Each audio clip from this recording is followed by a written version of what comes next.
અમદાવાદની નરોડા પોલીસને મોટી સફળતા હાથ લાગી છે અને અંદાજિત 14 કરોડ રૂપિયાની આસપાસનો મેથાફેટામીન નામનો જે ડ્રગ્સ હતો તે ઝડપી પાડવામાં આવ્યો છે।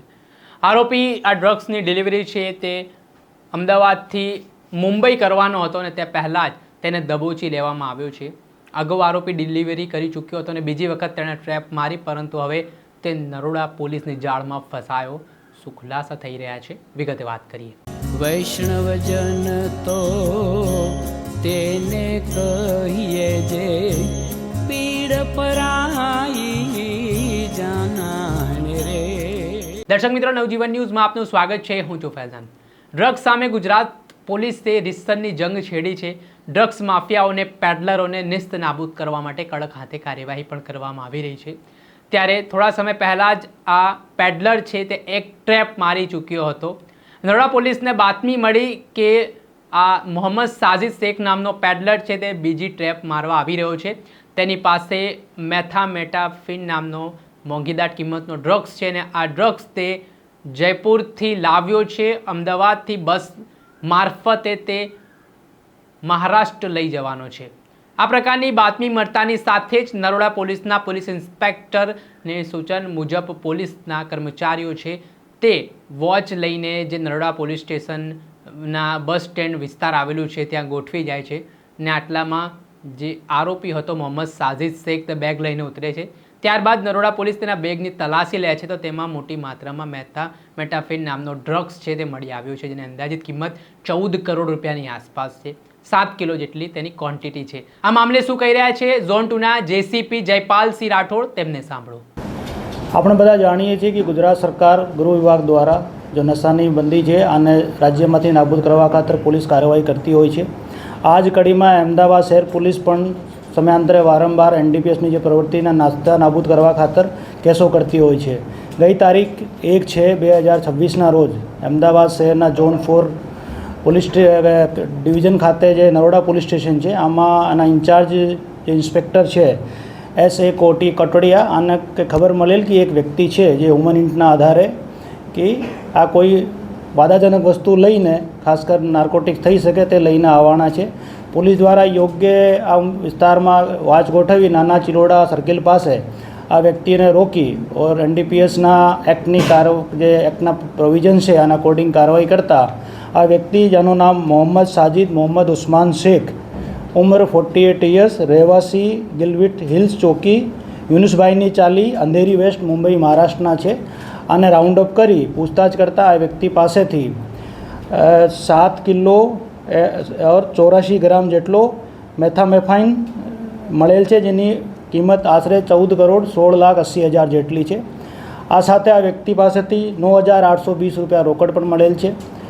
પ્રાથમિક પૂછતાછમાં આ સિદ્ધ થયેલ છે આ વ્યક્તિએ આજે એનડીપીએસનો મુદ્દામાલ છે આ જયપુર ખાતેથી લઈને આવેલ છે અને લઈને મહારાષ્ટ્ર જવાના હતા। આ ભાઈએ મહારાષ્ટ્રમાં ક્યુબેન નામના એક નાઇજીરિયન છે આના સંપર્કમાં હતા। આ ક્યુબેન નામના જે નાઇજીરિયન છે આ દ્વારા આને કેરિયર તરીકે યુઝ કરવા ખાતર એડવાન્સ 10,000 રૂપિયા આપવામાં આવેલ અને કીધું કે ભાઈ તમારે રાજસ્થાનમાં જે આની કેપિટલ છે જયપુર, આના બસ સ્ટેન્ડ પાસે તમને એક વ્યક્તિ મળશે, તમને એક પાર્સલ આપશે, તે પાર્સલ લઈને તમારે પરત મહારાષ્ટ્ર આવવાનું છે। આ ભાઈ ટ્રેવલ્સની બસ પકડીને મહારાષ્ટ્રથી જયપુર ગયા, ત્યાંથી પાર્સલ લઈને પાછા બોમ્બે પરત જવાના હતા। આ સમય દરમિયાન આને મુંબઈની સીધી બસ નહીં મળતા અમદાવાદની બસ પકડી અને અમદાવાદથી આગળ જવાના હતા।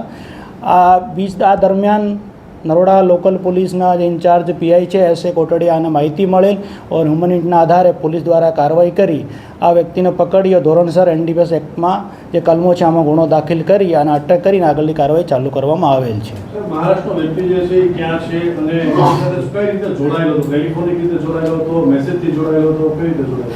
આમાં આ વ્યક્તિ જે છે આપણે અત્યાર સુધીની પ્રાથમિક પૂછતાછમાં આમાં આ ખબર પડેલ છે કે વ્યક્તિ આજથી 10-15 દિવસ પહેલાં પણ અમૃતસરથી પણ એવો જ એક પાર્સલ લઈને મુંબઈ મહારાષ્ટ્ર ગયેલ છે। આ એનડીપીએસની પ્રવૃત્તિથી જોડાયેલો વ્યક્તિ છે।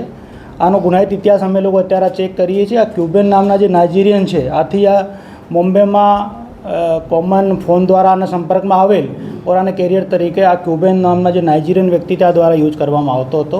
પોલીસ દ્વારા આમાં અત્યાર સુધીમાં 3 આરોપી આઈડેન્ટિફાઈ કરવાનો પ્રયાસ થયેલો છે। આમાં મૂળ આરોપીને અત્યારે અટક કરવામાં આવેલ છે.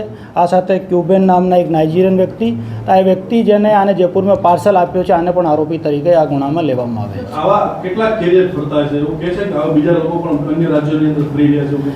અત્યારે આ વ્યક્તિને અટક કરીને ડિટેલ ઇન્ટરોગેશન અત્યારે ચાલુ છે. વધારે માહિતી મળશે તો આપ તમામને માહિતીગાર કરવામાં આવશે. ડ્રગ્સનો જથ્થો જે ખબર ના પડે એના માટે કઈ રીતે વાપરતો હતો? બિસ્કિટના પેકેટ હતા, કઈ રીતે અહીંયા આ જે પાર્સલ છે તે લાવતો? છુપાવો કઈ રીતે? છુપાવો આના એક કેરી બેગ હતો. કેરી બેગના અંદર આ બંધ કરીને પાર્સલ તરીકે રાખેલા હતા. આ કેરી બેગ ખોલીને જ્યારે ચેક કરવામાં આવેલ છે, આપણે હેન્ડબેગ આપણે કેરી કરતા હોઈએ, આમાં પાર્સલ મળેલ છે. સર, આ સ્થાનિક પોલીસ દ્વારા સૌથી પહેલો કેસ કદાચ માની શકાય? એટલા મોટા ક્વોન્ટિટીમાં કોઈને એનડીપીએસનો મુદ્દામાલ પકડ્યો એ કદાચ પહેલો કેસ અમદાવાદ શહેરમાં છે. ભૂતકાળમાં ક્રાઇમ બ્રાન્ચ ઓર એસઓજી દ્વારા કેસો કરવામાં આવતા હતા. ઇવન ગુજરાત એટીએસ દ્વારા પણ સમયાંતરે મોટા કેસો કરવામાં આવે છે. લેકિન લોકલ પોલીસના લોકલ સ્તરે એટલો મોટો કેસ કરવામાં આવેલ છે, બહુ સારી કામગીરી છે. સર, સાજિદનો બેકગ્રાઉન્ડ શું છે? સર, સાજિદનો બેકગ્રાઉન્ડ શું છે? કેટલા સમયથી આ ડ્રગ્સના ધંધા સાથે આ કેરિયર તરીકે તે જોડાયો છે? હાલ સુધી જે પ્રાથમિક તપાસ અમે લોકો અત્યાર સુધીમાં કરી છે, આમાં એક જે આપણા કેસ આ દાખલ કર્યો આ ઘટના, આ સિવાય એ ઘટના અમૃતસરથી આ કેરિયર તરીકે પાર્સલ લઈને આવેલ છે. આજથી 10-15 દિવસ પહેલાં આ ધ્યાનમાં આવેલ છે. આ ઉપરાંત આ જે ક્યુબેન કરી નાઇજીરિયન છે, આના સંપર્કમાં છે. અત્યારે બધી વિગતવાર તપાસ કરીએ તો વધારે આમાં માહિતી અમને મળશે. સાહેબ, આ નાઇજીરિયન વ્યક્તિ આના એના કઈ રીતે સંપર્કમાં ક્યાં આવ્યો હતો? મુંબઈમાં આવ્યો તો એ શું કહે? આ નાઇજીરિયન વ્યક્તિ છે, આના મુંબઈમાં આના સંપર્કમાં આવેલ હતો. અને આ મુંબઈથી જ આ એક દૂસરાના સંપર્કમાં હતા. અત્યારે અમે ડિટેલ આનો કાઢવાના પ્રયાસ કરીએ છીએ. ગુનાહિત ઇતિહાસ કરો આરોપીનો, જ્યાં પકડાયો, જેનો અગાઉ કોઈ ડ્રગ્સના કે બીજા કોઈ ગુના? હાલ સુધી અમે પ્રાથમિક રીતે જે તપાસ કરી છે, આમાં બે ઇન્સિડન્ટ ધ્યાન પર આવેલ છે. બાકી ડિટેલ અમે અન્ય રાજ્યોમાંથી કાઢવાનો પ્રયાસ કરીએ. ડ્રગ્સની ક્વોલિટી કેવા પ્રકારની છે? મિશ્રિત છે કે સીધું રો છે કે સીધું સેવન કરવાનું ડ્રગ્સ છે? કેવા પ્રકારની? ને અત્યારે જે એફએસએલથી જે પ્રિમરી તપાસ કરવામાં આવેલ છે, આમાં મેટામેપ્થેનાઇન જે છે, આની બહુથી હાઈ ક્વોલિટીનો ડ્રગ્સ છે. આ કારણે આની ક્વોલિટીનો નર્વસ સિસ્ટમ પર બહુ વધારે ઇમ્પેક્ટ થાય છે. સર, તપાસ આપણી પાસે રાખીશું કે અન્ય એજન્સીને આપીશું? કોણ તપાસ કરશે આ સમગ્ર? અને હાલના તબક્કે આ તપાસ જે છે લોકલ પોલીસ પાસે છે. જી હા, આપે સાંભળ્યા હતા અમદાવાદના ઝોન 2ના જેસીપી જયપાલસિંહ રાઠોડ. આ સમગ્ર ઘટનામાં જે નરોડા પોલીસને સફળતા મળી છે ને ગુજરાતમાં જે ડ્રગ્સ વિરુદ્ધ અભિયાન પોલીસે છેડ્યું છે ને તેમાં આજે મોટી માત્રામાં ડ્રગ્સનો જથ્થો કબજે કરીને હવે આરોપીને પોલીસે દબોચ્યો છે, ત્યારે આ ખૂબ મોટી સફળતા પોલીસ માટે માનવામાં આવી રહી છે. અને આવી રીતે ડ્રગ્સના નેટવર્કને તોડી પાડવા માટે ગુજરાત પોલીસ દિવસ રાત કામ કરતી હોવાનો દાવો તેમણે કર્યો. દર્શક મિત્રો, આવા જ નવા વિડીયો સાથે આપને માહિતગાર કરતા રહીશું. પડે પડના અપડેટો આપના સુધી પહોંચાડતા રહીશું. એટલે નવજીવન ન્યૂઝ જોતા રહો, લાઈક કરો, શેર કરો.